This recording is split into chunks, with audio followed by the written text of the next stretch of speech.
Well, there was concern that there were human remains at the site of an Indy 11 stadium earlier this year. Yeah, now project officials confirmed they found something. News 8's Danielle Zukoski was at that site today to learn more. Human remains have been unearthed here at the Indy 11 stadium construction site. And advocates say they're not surprised and expect more will be uncovered. This plot of land between Kentucky Avenue and the White River was once Greenlawn Cemetery.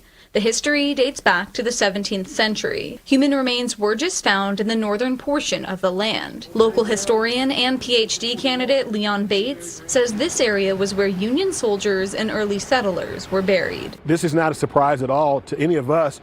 It was a little bit of a surprise they found them so early. We thought it'd be a little bit longer before they actually got in the ground and found remains. This story originally gained attention when advocates noted the oldest part of the cemetery could contain up to 2,000 African American individuals who were never moved over the years. The African Americans, the majority of them, we believe, were buried in the old burying ground next to the river. There were hundreds, if not thousands, of African Americans buried back there.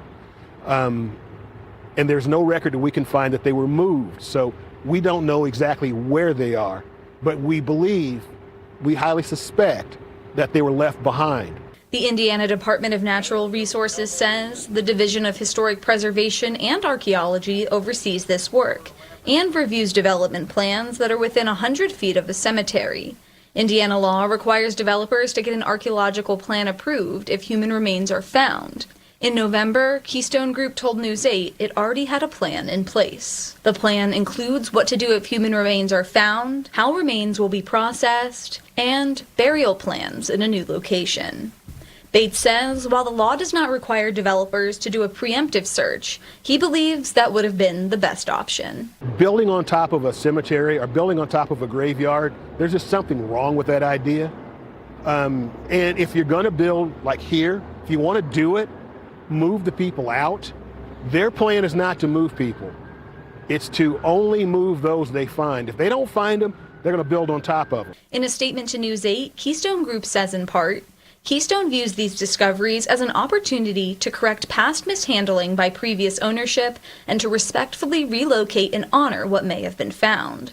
Keystone continues to work with community organizations who look to honor the memory of those who may have been buried at Greenlawn.